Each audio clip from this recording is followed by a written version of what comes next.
Fala galera, beleza? Eu sou Heloísa do 2Bflix e eu estou aqui com mais um Japa Resolve com a disciplina de Resistência dos Materiais 1 para, como vocês já sabem, ajudar vocês a passarem nessa disciplina difícil da faculdade. Então solta a vinheta! E como todo mundo sabe, resistência dos materiais é uma disciplina super importante que tranca outras aí e quem não passar, né, fica aí comprometendo a formatura e ninguém quer isso. A nossa questão de hoje vai ser sobre deslocamento, mas antes disso eu peço que vocês comentem aqui embaixo, curtam o nosso vídeo e se inscrevam no nosso canal porque isso ajuda a gente a continuar produzindo conteúdo para vocês. Então vamos lá para a nossa questão de hoje? E a nossa questão diz assim: a haste de aço mostrada na figura tem diâmetro de 5 milímetros e está presa à parede fixa em A. Antes de ser carregada, há uma folga de 1 milímetro entre a parede e embelinha. Bem, aqui ó, ele está falando disso. Entre a parede e embelinha há uma folga de 1 milímetro antes do carregamento. Determine as reações em A e em embelinha se a haste for submetida a uma força axial P igual a 20 kN, como mostra a figura. Despreze o tamanho do colar, que é esse aqui no caso, é para desprezar, e considere que o E do aço é igual a 200 GPa. Bem, a gente tem aqui, né, uma barra e ela está fixa nessa parede aqui em A. Inicialmente, e ele está pedindo para calcular as reações depois que a gente aplica uma carga de 20 kN no ponto C. Bem, se a carga ela já estivesse aqui encostada no ponto B, a gente teria a gente não conseguiria determinar as forças em A e em B, porque a gente teria uma estrutura indeterminada, tá? Aí, o que a gente teria? A gente teria duas incógnitas, F horizontal em A e F horizontal em B. A gente não conseguiria calcular só com essas equações, tá? Mas ele fala que no início não está encostado. Então, a gente vai ter que considerar que o deslocamento, que após a gente colocar essa carga aqui de 20 kN, existe o deslocamento de 1 milímetro que faz com que a barra ela se alongue e encoste aqui no ponto B. E aí realmente a gente vai ter dois apoios, né, que vai ser em A e em B. Caso ela não encostasse, a gente também vai calcular para ver como seria isso aí. Bem, então vamos lá. Considerando que a força P não é suficiente para que B toque que belinha, né? Que B toque em belinha. Então, se não tocasse, o que a gente teria? A gente teria a força em A e a nossa carga de 20 kN. E aí a gente teria um apoio apenas, né? Então, portanto, apenas uma reação horizontal. E aí que seria igual a nossa carga que está atuando ali na nossa estrutura. Então, na nossa barra, no caso. Então, o nosso FA, que é a reação, seria igual ao nosso 20. Mas a gente vai considerar que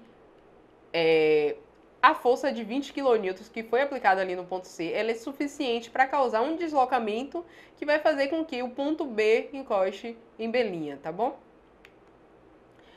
Então, se não fosse, seria dessa forma. E aqui FB não teria reação porque não teria apoio. Então, vamos considerar aqui que essa força ela vai ser suficiente. Então, a gente já viu que com uma equação apenas, somatória de força horizontal, a gente teria duas incógnitas e a gente não conseguiria resolver.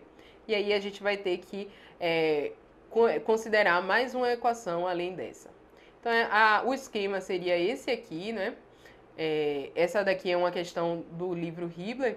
Então, é o mesmo esquema que está lá no livro, aqui que eu coloquei, né, no nosso slide.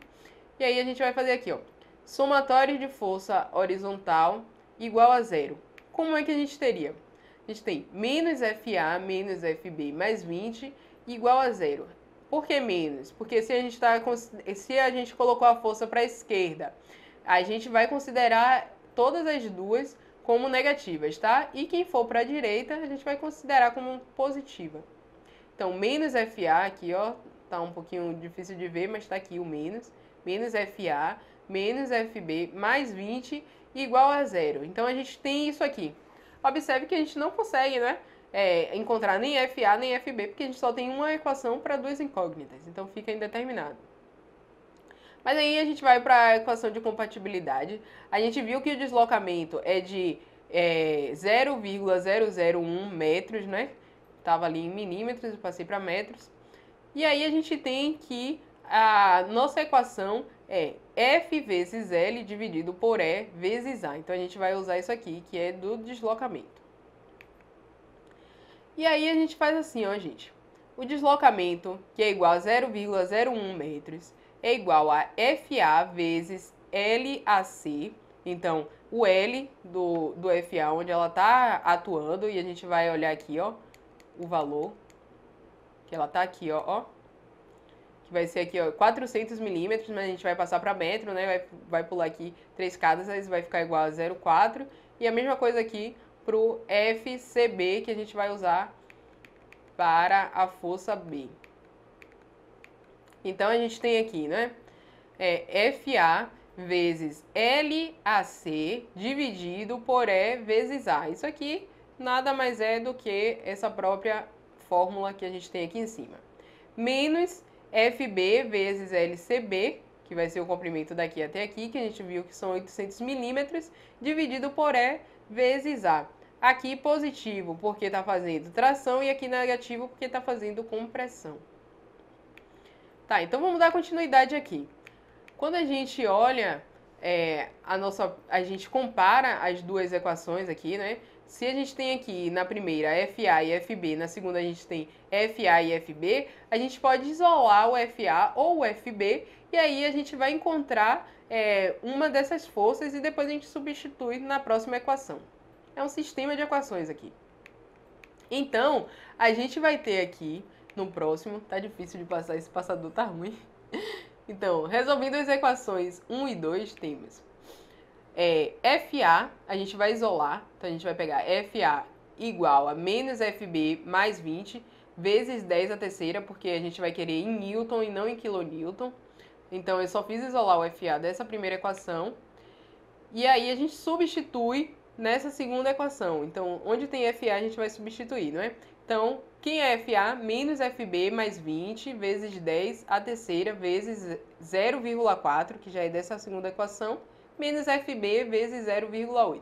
Lembra que esse 0,4 aqui é o comprimento AC e esse daqui, 0,8, é o comprimento CB. Então, a gente iguala 3.927, que é esse valor aqui. Tá. Nosso FB, quando a gente fizer os cálculos, a gente vai encontrar igual a 3,39 e o nosso FA a gente vai encontrar igual a 16,6. Bem, aqui a gente tem, voltando aqui nesse slide, aí a gente vai ter que substituir, gente, o nosso E vezes A. Lembrando que eu tenho um vídeo aqui no nosso canal sobre conversão de unidade e para acessar vocês podem clicar aqui em cima. E aí vamos ver como é que vai ficar.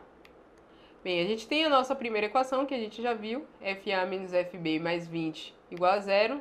E a nossa segunda equação vai ficar dessa forma, ó, FA vezes 0,4, que é o comprimento AC, menos FB vezes 0,8, que é o comprimento CB.